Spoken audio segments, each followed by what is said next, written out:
convite do Apoena, né? Agradecer ao Gustavo e ao Rui pelo convite, da satisfação de ter a oportunidade de falar um pouquinho de Nietzsche, sobre Nietzsche para vocês, né? A oportunidade também de ver alguns amigos. O Fernando, estou vendo agora. E assim, eu considero esse texto, na verdade, um experimento, né? Um experimento por dois motivos. Primeiro, porque não é o tema que efetivamente eu trabalho em Nietzsche. Em Nietzsche, atualmente, eu tenho trabalhado as questões da fisiopsicologia francesa do século XIX, né? A influência dessas leituras de Nietzsche na sua própria obra.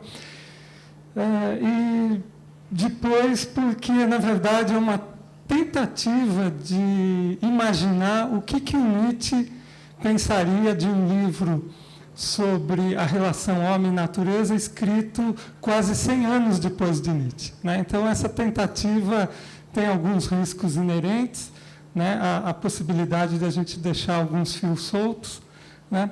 Mas eu quis também não ficar distante do tema do evento, né? E retomar um texto que eu tinha lido na década de 70, um texto do Alan Watts, né? Acho que, para aqueles mais jovens, vale a pena explicar quem é o Alan Watts. O Alan Watts é um dos grandes teóricos da contracultura, né? Ele se formou em filosofia na Inglaterra, entrou em contato com o budismo, também outras filosofias orientais, depois imigrou para os Estados Unidos, foi pastor pentecostal, até que uma relação extraconjugal veio à tona e o escândalo foi tão grande que ele teve que abandonar, né? E aí ele se filiou à contracultura, especialmente do oeste dos Estados Unidos, e aí influenciou os hippies, os primeiros teóricos também do ambientalismo. Então, na verdade, o meu texto é um exercício do que Nietzsche acharia desse texto, que para mim, na década de 70, foi bastante interessante, e para mim, hoje, foi bastante interessante retomar esse texto. Então, a gente vai ver algumas coincidências bastante grandes entre o Nietzsche e o Alan Watts, mas eu também vou tentar apontar alguns aspectos que o Nietzsche não poderia aceitar até as últimas consequências do pensamento de Alan Watts. Então, eu passo a leitura do texto. O objetivo deste trabalho é fazer algumas reflexões acerca da proposta de Alan Watts para a transformação do homem, tendo como referência a perspectiva nietzschiana, especialmente a sua crítica à metafísica e sua doutrina da vontade de potência. A proposta de Watts está fortemente inserida num pensamento sobre a relação do homem com a natureza. Veremos que, apesar de algumas convergências, Nietzsche não poderia aceitar totalmente as ideias do filósofo inglês. Eu vou, antes de entrar mesmo no tema, eu vou, na verdade, fazer um resumo de duas principais teorias que a gente pode encontrar na discussão sobre o ambientalismo hoje e localizar o Watts nesse espectro.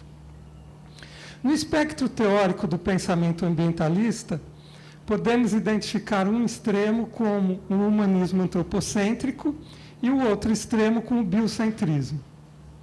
No primeiro extremo, a natureza está a serviço do homem, o progresso econômico é sinônimo de progresso social, político e cultural. Essa posição é considerada anti-utópica, anti-ambientalista e instrumentalista.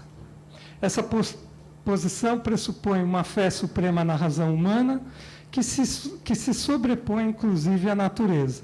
O homem pode tudo conhecer e tudo dominar. O biólogo David Ehrenfeld, em A Arrogância do Humanismo, de 1978, afirma que todo humanismo leva, em última instância, ao ateísmo, pois essa forma de pensar fixa a superioridade do homem sobre todo o universo.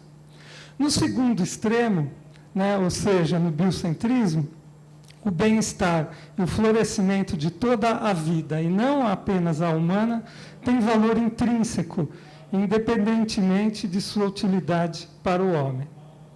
Além disso, a diversidade biológica é um valor em si, e os seres humanos não têm o direito de explorar e destruir essa diversidade, exceto para suprir as suas necessidades primordiais. Nesta posição, parece perpassar uma ideologia finalista, isto é, a existência de uma finalidade, de um telos na natureza. Essas duas posições, apresentadas em suas formas mais extremas, estão ligadas às duas concepções gerais de ética ambiental. A ética superficial, que, em linhas gerais, considera que a conservação da natureza tem que se centrar nas necessidades humanas, o homem está acima da natureza e só faz sentido considerar uma ética humana. A natureza, então, estaria fora do âmbito da ética, seu valor é apenas de uso, de troca. Como consequência, a tecnologia é utilizada sem uma discussão política prévia. E um segundo tipo de ética, uma ética chamada de profunda, onde os valores são independentes do homem, são intrínsecos às próprias coisas, sejam elas humanas ou não. Até mesmo a morte teria um valor em si mesmo. Um exemplo dessa última posição, que se contrapõe à declaração, que se contrapõe à primeira, é a declaração de Sofiati Neto, num texto sobre o pensamento ecológico de 1992. A citação é um pouco extensa, mas acho que vale a pena, porque concentra bem a ideia. Estamos, de fato, ameaçando a vida na Terra? Se estamos, nossa responsabilidade para com isso vai salvar a vida na Terra? Uma mudança de atitude vai salvar a vida na Terra? A origem da vida já é marcada por uma crise, a crise do acúmulo de oxigênio na atmosfera que era preciso equilibrar. Por exemplo, a crise do Cretáceo, responsável pelo desaparecimento de pelo menos 12 ordens de répteis. Foram crises que ocorreram sem a nossa participação, sem que pudéssemos interferir nelas. A questão, pois, é esta. Será que, de fato, estamos provocando na ecosfera um desequilíbrio tão grande a ponto de destruí-la? Sendo assim, será que todo o nosso trabalho é capaz de evitar que a vida desapareça da face da Terra? Ou ela será capaz de resistir a isso tudo, apesar de uma ação negativa ou positiva? Minha resposta é ética de antemão, mesmo sabendo que a crise é insignificante em relação às outras. Não vou cruzar os braços diante dela. Que posso fazer? Se não derrubo uma floresta, se não elimino um ser vivo, ou se não contribuo para isso, mesmo sabendo que minhas ações predatórias não vão acentuar a crise, faço por uma opção ética, adotando uma postura nova diante da natureza, uma postura diferente da manipuladora e utilitarista que estamos acostumados a ver. Fim de citação. Essa declaração, na qual, apesar de se reconhecer a incapacidade humana para realizar grandes modificações na Terra, faz-se uma opção ética. Será importante, essa declaração, que na verdade é uma opção ética, ela será importante para as nossas considerações posteriores. Opção ética que também é preconizada para resolver uma das questões mais urgentes de nossa época. O desenvolvimento traz aumento de consumo. Portanto, como equilibrar consumo e preservação? A população dos Estados Unidos corresponde a aproximadamente 5% da população mundial e consome aproximadamente 30% de toda a matéria-prima e energia disponíveis. O problema é claro. Para que o resto do mundo possa consumir mais, o consumo do mundo desenvolvido deve diminuir para que alguma equidade seja garantida. É possível o desenvolvimento global com o modelo de consumo atual?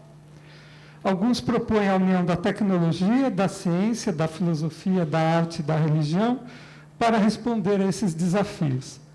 Tal abordagem é chamada, por alguns, de holismo.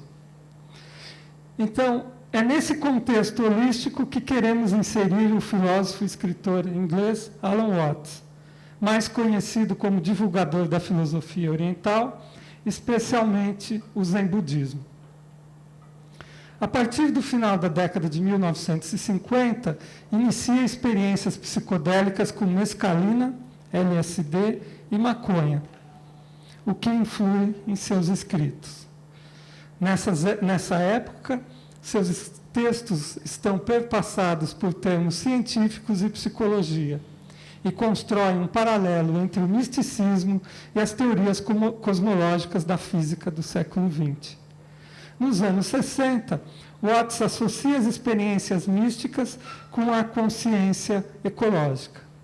Buscou fornecer suporte filosófico ao movimento ambientalista. Embora fosse bolsista na Universidade de Harvard por muitos anos, foi sempre considerado um outsider. Em 1970, numa palestra na Universidade da Califórnia, em Santa Cruz, disse não ser um filósofo acadêmico, mas um animador filosófico.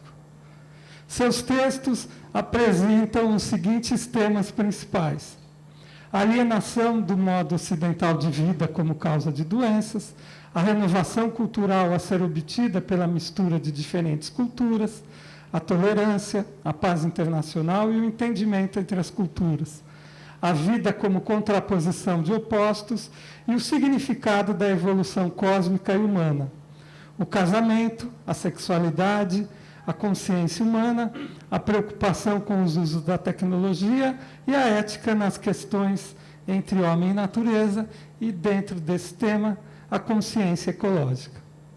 Seu pensamento ecológico, como iremos mostrar, está mais próximo de um biocentrismo e de uma ética profunda. O livro que utilizaremos neste trabalho foi traduzido em português como Tabu, o que não o deixa saber quem você é, de 1966.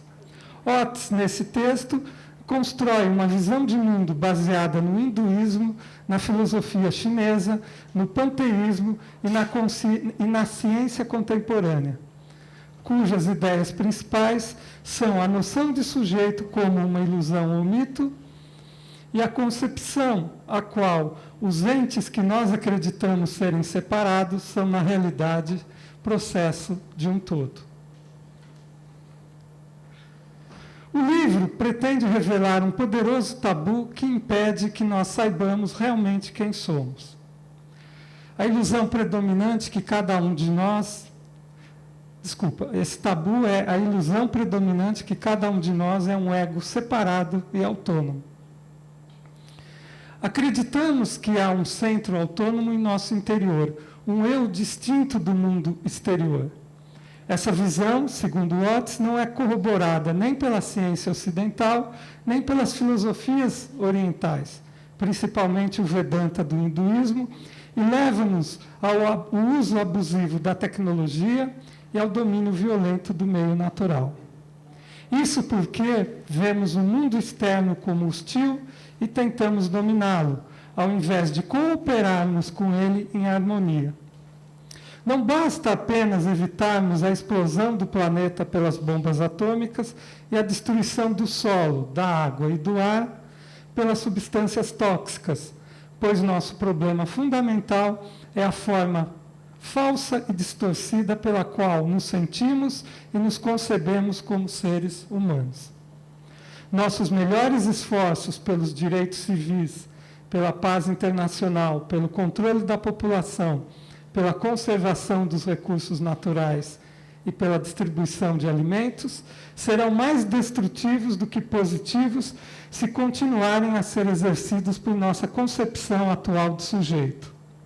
O ego isolado não tem um contentamento profundo com o domínio da natureza. Sempre quer mais, vive constantemente no futuro, não vive o presente e nem vive os seus prazeres. O engano da subjetividade é um tabu, porque é algo que sustenta o funcionamento de nossa sociedade e reprime uma verdade oculta, que não pode ser abordada de forma direta. Ele está diante de nossos olhos, mas não é visto, e se for revelado, terá um efeito subversivo de consequências políticas e morais imprevisíveis. Não sabemos realmente quem somos por trás da máscara do nosso ego. É esse tabu que o Watts pretende superar por meio de um enxerto fertilizante da ciência ocidental com uma intuição oriental. A sensação do eu individual perpassa nosso pensamento, nossa linguagem, nossas instituições e leis, e é tão forte que é quase impossível nos percebermos como parte de um fluxo de energia eterno e infinito. O motivo principal dessa dificuldade é que o pensamento conceitual não pode apreender esse conhecimento. Assim, o assunto deve ser abordado por meio de metáforas, analogias e imagens ou mitos, isto é, por construções que deem significado à existência. Tá? Isso são palavras do próprio Watts. Tá? Assim, não jogamos o jogo do preto e do branco, mas aquele do preto contra o branco, no qual o branco tem sempre que vencer. Por exemplo, nossa civilização tem pavor da morte, não vê vida e morte como aspectos interdependentes da mesma coisa. Vemos a morte como uma inimiga a ser vencida. Na verdade, não morremos porque não nascemos, apenas esquecemos quem somos. Igualmente, a separação entre organismo, homem e natureza é ilusória e sustenta o projeto de dominação da natureza. Esse projeto, em consequência, também é uma farsa, pois aumenta o ritmo de vida sem modificar em nada nossa sensação de sermos egos distintos. A desvinculação entre os aspectos opostos também provoca questões impossíveis de serem resolvidas, como, por exemplo, como a energia influencia a matéria e qual a relação entre espírito e corpo. Se o único eu real é o todo, como somos presos ao embuste da subjetividade, nossa crença não é o resultado de uma conspiração organizada por um Deus ou por uma sociedade secreta.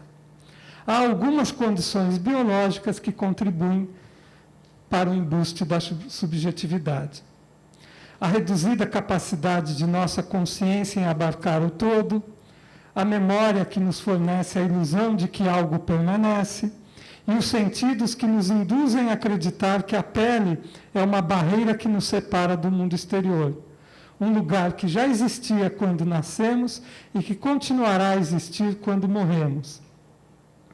As duas primeiras condições, a nossa reduzida consciência e a memória, estão estreitamente ligadas à linguagem, que é outro aspecto que promove a ilusão.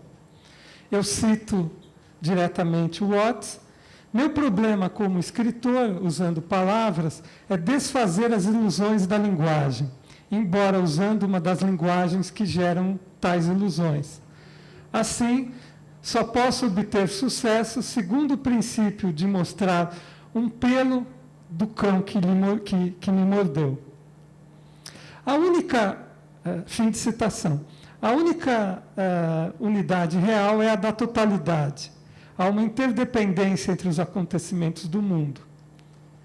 Nas próprias palavras de Watts, a cabeça, o pescoço, o coração, os pulmões, o cérebro, as veias, os músculos e as glândulas são nomes separados, mas não acontecimentos separados.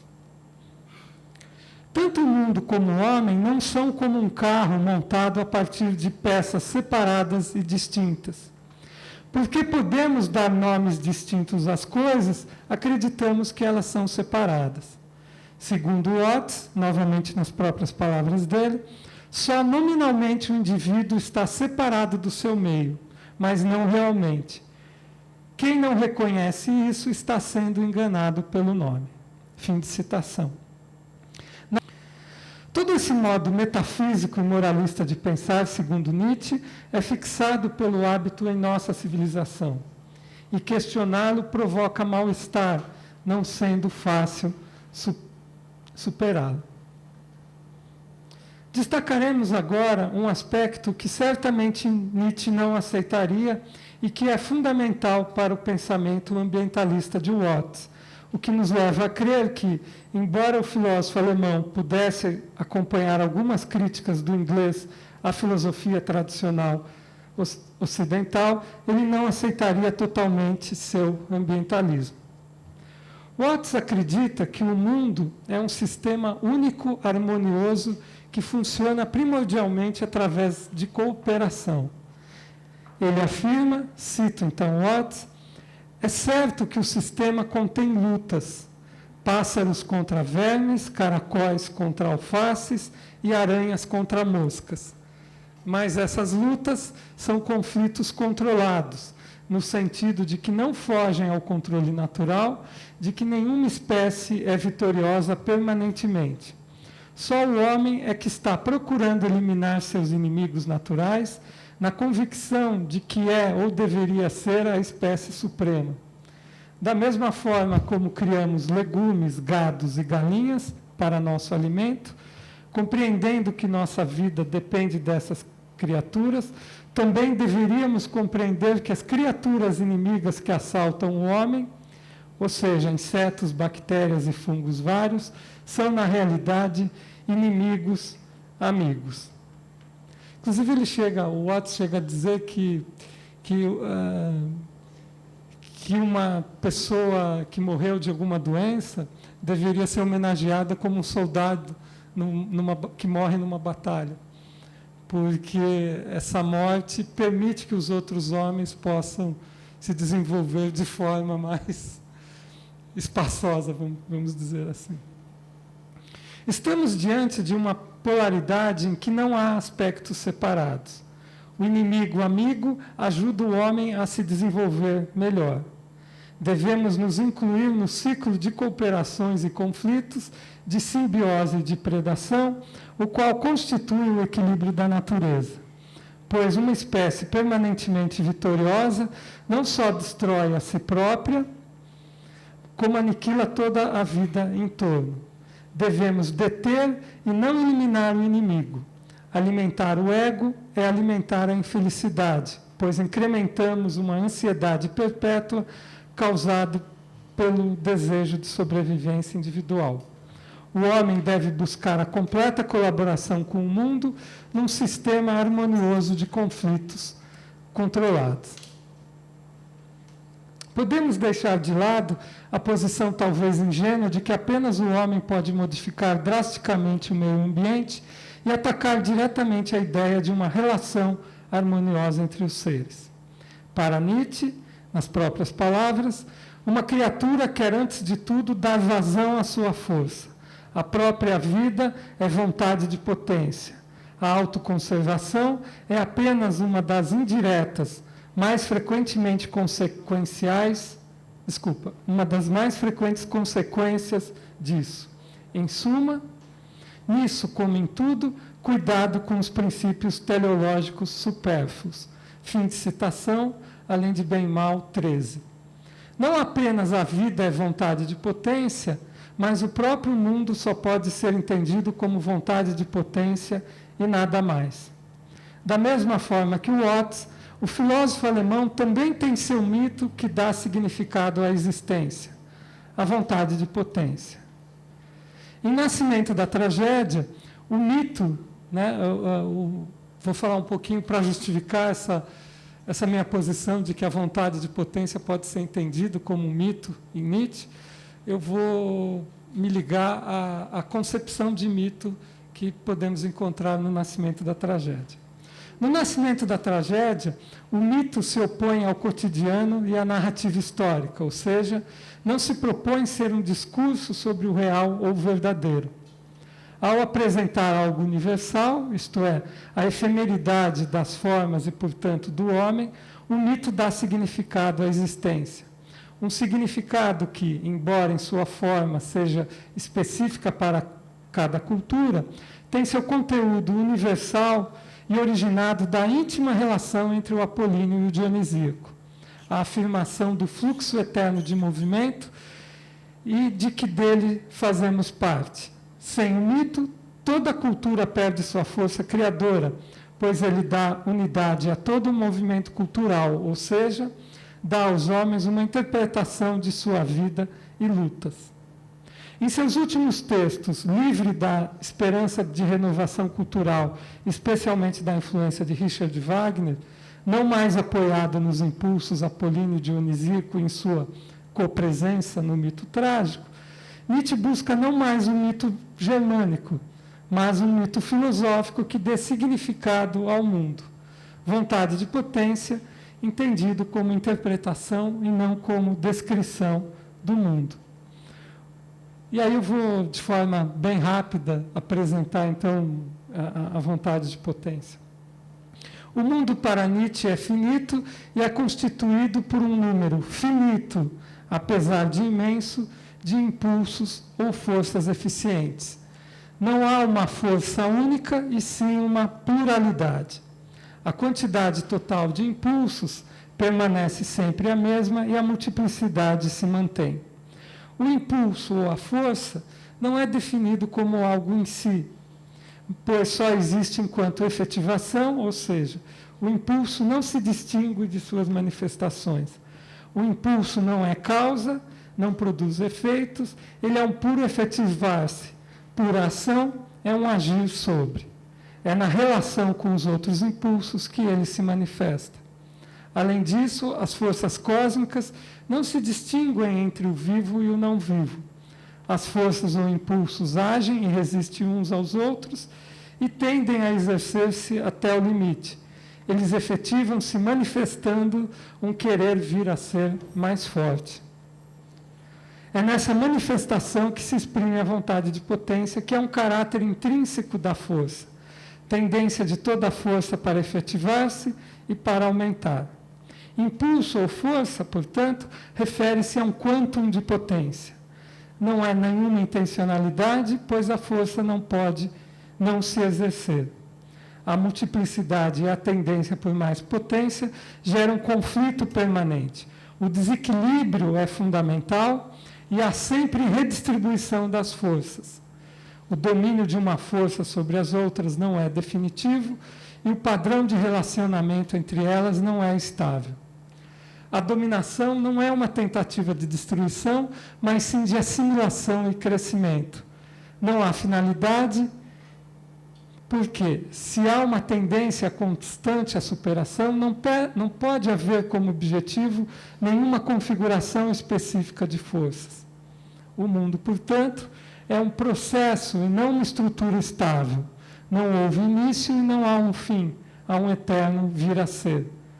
Não cumpre finalidades, não é governado por leis, não se acha submetido a um poder transcendente. O mundo é um conjunto de impulsos ou forças instáveis em permanente tensão. O próprio organismo humano é igualmente um conjunto de impulsos em luta constante por mais potência. Assim, do ponto de vista nietzschiano, o mundo não pode ser visto como uma relação harmoniosa entre os seres, na qual os conflitos estão limitados. A luta por mais potência não está subordinada a uma harmonia universal. O mundo nietzschiano tem como relação principal a dominação. Ele é caracterizado pelo querer sempre mais e pelo transbordamento, e não pelo equilíbrio, pela aleatoriedade e não pela inteligência. A luta é o próprio processo de vir a ser, no qual não há inimigos amigos que auxiliam a crescer, mas antagonistas que produzem resistência ao crescimento. Essa resistência é um estímulo para a ultrapassagem. Há um outro aspecto do pensamento de Watts que também gostaríamos de colocar em relevo a partir da filosofia de Nietzsche: a realidade do mundo. Novamente, teremos alguns pontos semelhantes e outros bastante diferentes. A coisa em si kantiana, para o autor inglês, não é algo que apenas não pode ser conhecido, ela não existe. As coisas existem apenas em relação com as outras coisas. O brilho das estrelas é inseparável do fundo escuro do espaço. Estrelas e fundo são aspectos diferentes do mesmo processo, e diferença não é separação. Colocar o homem em relação com todas as outras coisas não é colocá-lo imerso em um determinismo, não é prendê-lo numa cadeia de causas e efeitos, mas entender que todas as coisas entender que todas as coisas são características de um mesmo acontecimento. A negligência, segundo Watts, com a ecologia, vai de mãos dadas com nossa relutância em nos sentirmos como participantes da comunidade total dos seres. Quanto mais estudamos as relações entre os seres vivos e o meio ambiente, mais percebemos que não há coisas separadas e o que inexiste não pode realizar ações. Em outras palavras, podemos dizer que, para Watts, há uma verdade por trás das aparências que pode ser atingida intuitivamente, e mais que isso, vivenciada.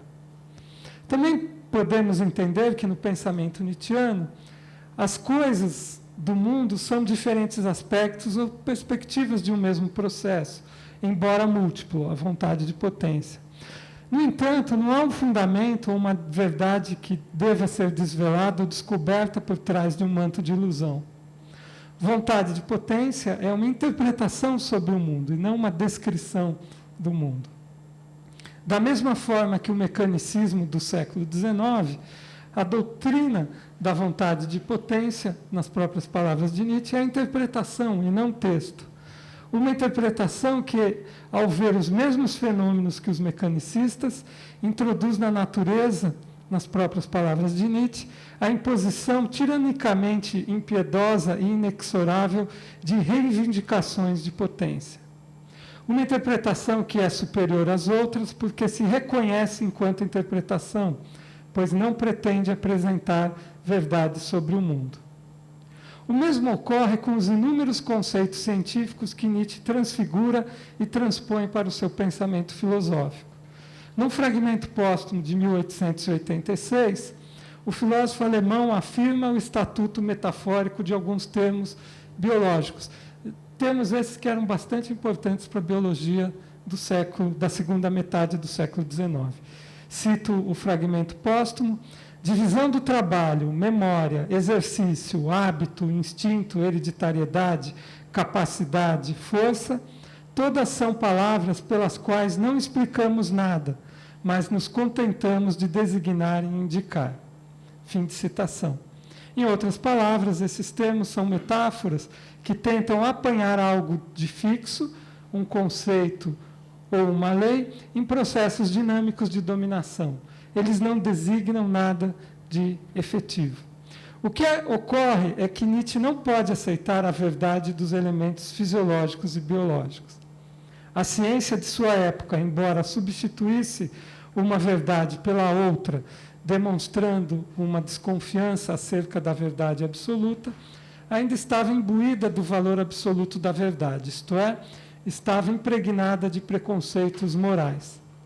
Igualmente, a ideia de que o bem é sempre superior ao mal, a verdade era considerada um valor supremo. O filósofo alemão mostra a sua posição sobre a ciência em Gaia Ciência 344. Cito: a ciência mesma se funda sobre uma crença. Ela não é ciência sem pressuposição. Essa vontade de verdade, o que é ela? É a vontade de não se deixar enganar? Mas por que não enganar? Mas por que não se deixar enganar? De onde a ciência tomou sua crença absoluta, sua convicção sobre a qual repousa, a saber que a verdade é mais importante que qualquer outra coisa, até mesmo que qualquer outra convicção?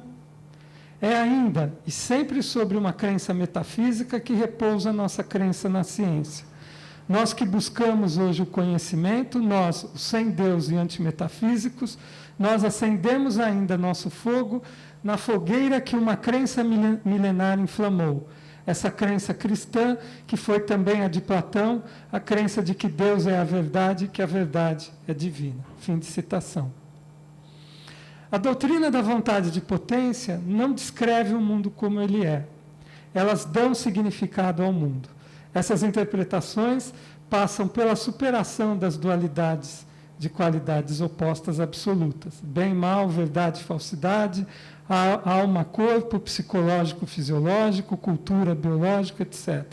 Mas, apesar das semelhanças entre os dois autores, se Nietzsche conhecesse as ideias de Watts, provavelmente ele também as consideraria tributárias da fogueira platônica. E agora, só para encerrar, para juntar de novo, eu acabei de separar Nietzsche e Watts, mas só para finalizar, juntando os dois de novo. Em Humano Demasiado, Humano 1, o filósofo alemão sugere que a coisa em si merece uma gargalhada homérica. Nas próprias palavras de Nietzsche, ela parecia ser tanto, até mesmo tudo, e na realidade está vazia de significado. Né?